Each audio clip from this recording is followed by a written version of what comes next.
What's going on, all of you fantastic freelancers? My name is William, and man does it feel good to say that again. First and foremost, I am so terribly sorry about being gone this last week. I've been gone for a little while trying to move my house to a new house, and moving my studio has been a significant amount of grief to say the least. However, I guess it's kinda good that I'm doing it now as opposed to later, seeing as there's really not too much going on in Anthem right now. But despite that, I do have, I think, about 5 videos. That means a video every day this week to discuss with you all. Various events, some new leaks, and so on and so forth that could mean a lot for Anthem coming up at the end of this month. Not to mention EA Play is around the corner. But seriously, I wanted to thank you all really quickly for your kind messages, your supportive tweets and messages, your DMs, everything. Thank you guys so much. Appreciate you all to no end. And to our new subscribers who have apparently been joining over the last week, welcome to the Your Anthem community. Thrilled to have you all with us. Now, as I mentioned, while I've been gone, there really hasn't been too much going on with Anthem aside from the EA quarter report. Specifically the Quarter 4 report and the prepared remarks. Now, if you all have been with me since the last one, the Quarter 3 report, one of my degrees is in business, and I love this stuff to no end. It kind of gives you that behind-the-scenes look as to what's been going on inside the company, and what the future of the games are that are well under their control.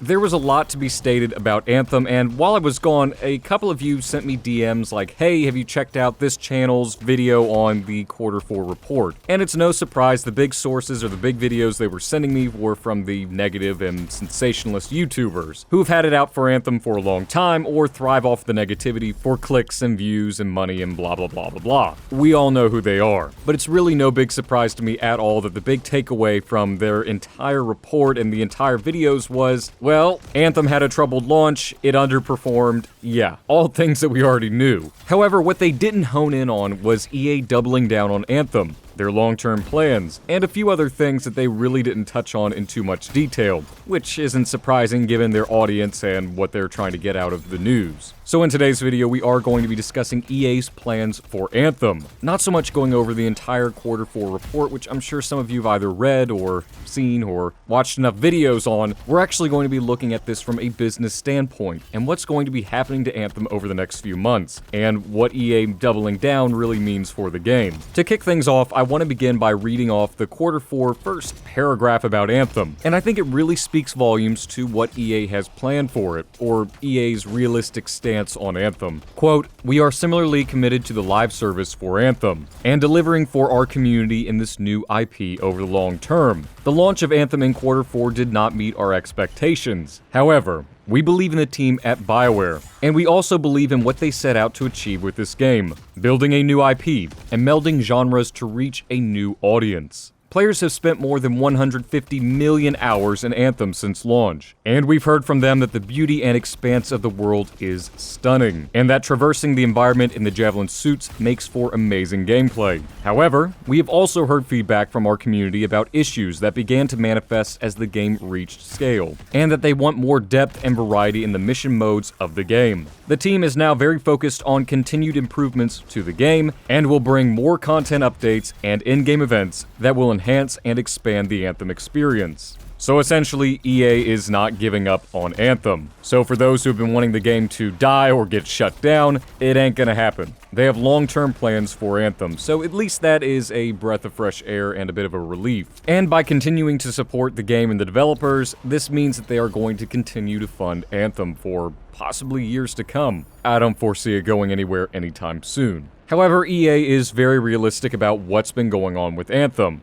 and I think they need to be a bit more realistic about what was the main cause of the backlash or the issues when the game first released. For those of you who are just now playing Anthem, or more likely for those of you who've been playing since the very beginning, Anthem has not had a smooth start at all. It had a 7-day early access to EA Origin players on the PC and like 10 hours for people who had the Xbox Origin, whatever it was. The problem was the game was incredibly buggy. They didn't get a patch out until I think like day 6, and by then the people had already had a significant issue with Anthem, or who had been wanting to see EA and BioWare fail, went on ahead and made their reviews, which rapidly saw people canceling their pre-orders and so on and so forth. Now, I'm not saying that they shouldn't have done that. This is as much BioWare and EA's fault as it was, well, the reviewers. It was their fault for not putting out a patch a few days after the game released, or more preferably, a day one patch. Now, I don't know what was going on behind the scenes to prevent that from happening, but that really did shoot them in the foot from the get-go.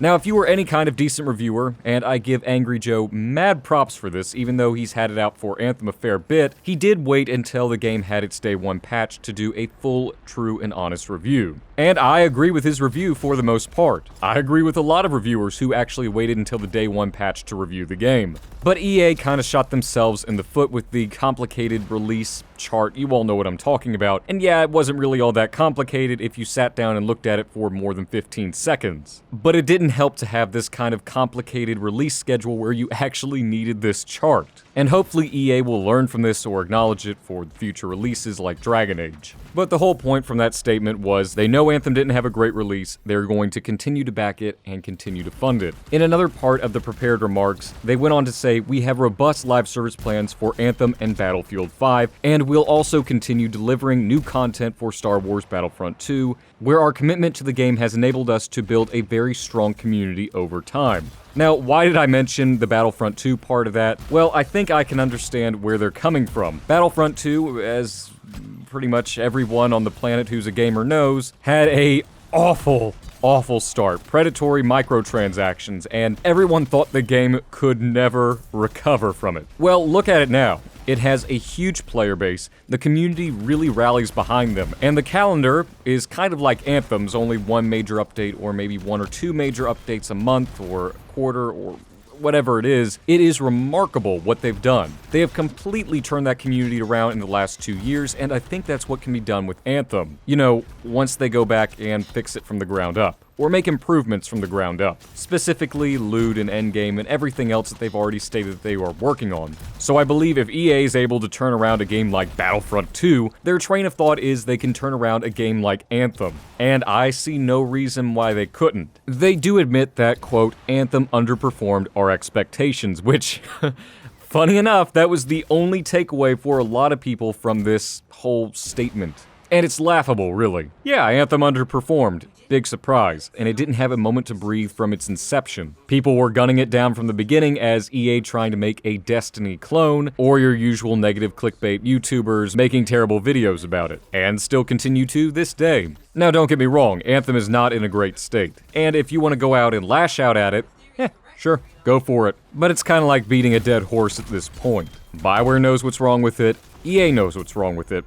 We know what's wrong with it. And they've stated over and over again they are fixing the very things that we've been complaining about for so long. So all I can really say is give them a moment to breathe and let them get to work. Now as to the financial side of why is EA even bothering keeping Anthem alive right now or continuing to support it? It was such a blockbuster, it failed, it didn't do great, it didn't meet their expectations. Well, first and foremost, they have sunk a ton of money into Anthem. And any kind of investment like that, if they haven't recouped their cost, or if they think that there's still potential for it, which you're about to see in a second, they're gonna keep it going. Now, if you all remember from the Q3 report, or you have no idea what I'm talking about, EA has been making a significant shift to digital, or net booking. This means games or products that are purchased only digitally, or through a subscription-based service or something like that. No physical copies, no discs, no nothing. In the net bookings category, they stated that, quote, full game PC and console downloads generated net bookings of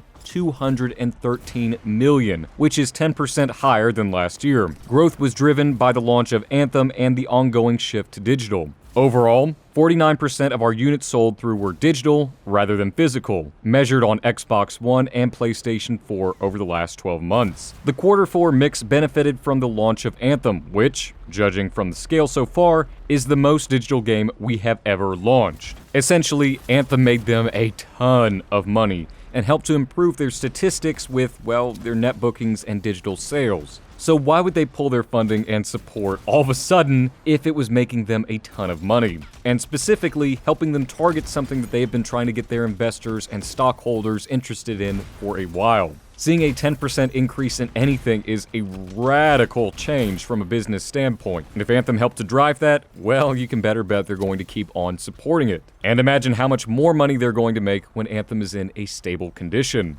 One of the last two statements I want to draw your attention to really quickly before we go into what actually all this means is to, quote, "We continue to invest heavily in Anthem, with developers working on game quality, content, systems, and game mechanics. It's a great original IP, and we've doubled down on the product." Now, if anything, that's the statement you should be honing in on.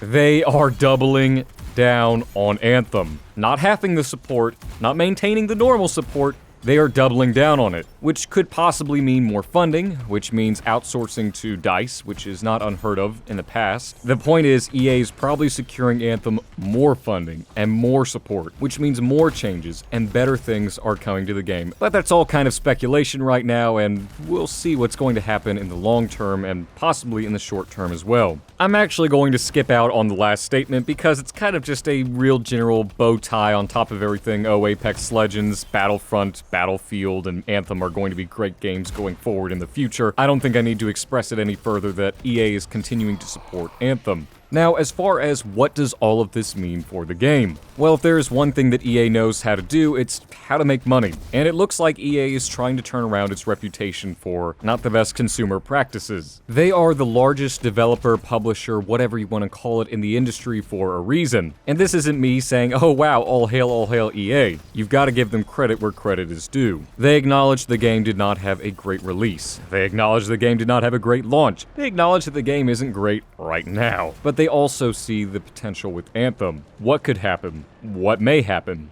What's going to happen? And considering that they've increased their digital sales by 10% and a lot of money was generated off of Anthem already, with it underperforming, doubling down on it seems to be the smart option. If you've got a horse with a broken leg and it's still making the second place in the horse race, that's pretty impressive. Imagine what it would be like when you fix that leg and it starts running laps around everyone else. Now that might be a bit of an over-exaggeration. Anthem will never compete with Apex Legends. The amount of money Apex is bringing into EA is ridiculous to say the least. And I really and truly don't see Battlefront 2 making them a whole lot of money, but it is doing them wonders for their PR. Imagine if EA can turn around Anthem and not only have great PR, but also have it bring in the money. And I kind of alluded to them earlier in the video. Obviously, a moneymaker right now is the featured store. Anytime they release a new badass set of armor, I'll admit, I don't have a lot of coin. I play the game frequently enough, and I probably have about 31,000 around the time that the armor sets come out.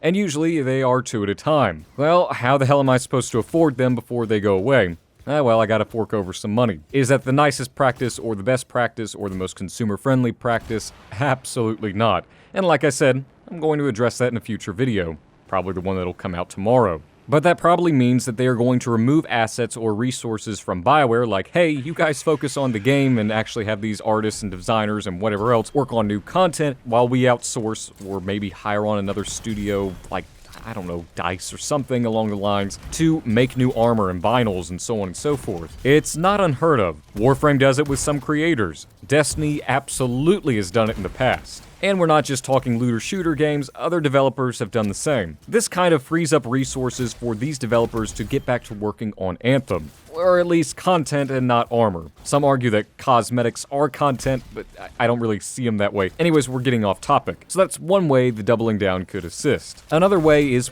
probably getting more funding going on for Anthem, especially for developers. BioWare has already hired on, I think, 4 new developers, and when I say developers, I mean really key developers. Everybody and their mother at this point probably knows that they've hired on a new loot producer to work on the game's core mechanics and loot system and so on and so forth. And we should see the fruits of that labor sometime in Act 2. Maybe not all at once, but at least it'll be in small doses.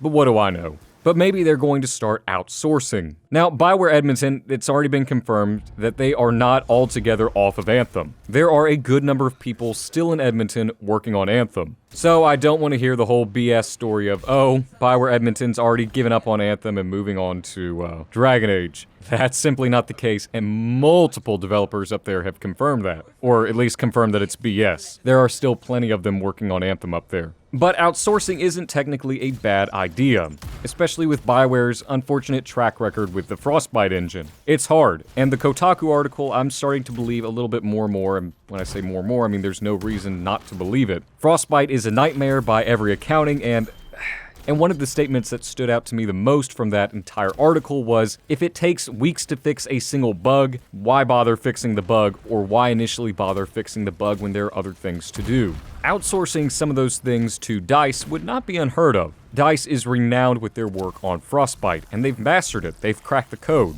So sending builds to DICE to have them fix it up isn't a terrible idea. And that could free up the Austin and Edmonton team to, well, work on the game and do things that they want to do on the creative side without having to worry too much on the technical side. But from what I understand, this could be a very real possibility. Anything else going forward is kind of up in the air. They could hire on more developers, or more staff, or even pay the existing developers more to kind of compensate for the stressful and hard times they're having right now on Anthem, working overtime and so on and so forth. But all of that remains to be seen. This could mean bigger and better roadmaps, this could mean bigger and better chapters. Who knows? Right now, the big thing to hone in on is EA's not giving up on Anthem, BioWare's not giving up on Anthem, and I'm not giving up on Anthem. If you leave the game right now, I cannot blame you. If you stay with the game, I applaud you. But by the sounds of it, things are going to get better. I am still a firm believer that we are still in the territory of things are going to get worse before they get better. But I would love to be proven wrong, especially with the cataclysms coming at the end of this month. But at any rate, I wanted to thank you all so much for taking a minute to listen to this video. I know it's one of the longer videos, but I had a lot to catch up on, and there's been a lot going on in my head about what everything could mean with EA's doubling down on their support for Anthem. But what do you all think about it? What do you think the doubling down really means? Or what do you all think about the fate of Anthem now that EA is, well, not giving up on it? Do you have some peace of mind, or are you concerned? Let me know in the comment section below, as I really do read through all of your comments, and as always, I will respond if there's conversational potential. And as always, if you want to stay up to date on all things about your game Anthem in a very realistic mindset, then be sure to like and subscribe, and hit the notification bell if you never want to miss out on one of our videos. A special and monumental thank you to my patrons and channel members for their support. I don't have their graphic up right now because I am reworking it, but just check the description below for their names, and I am forever humbled and grateful for your generous donations and support. It really does go a long way to helping me maintain and enhance the quality of this channel. And as always, I hope all of you fantastic freelancers have a phenomenal day as always, and I'm looking forward to seeing you all in the next video very soon. And remember, freelancers, we are strong alone, but we are stronger together.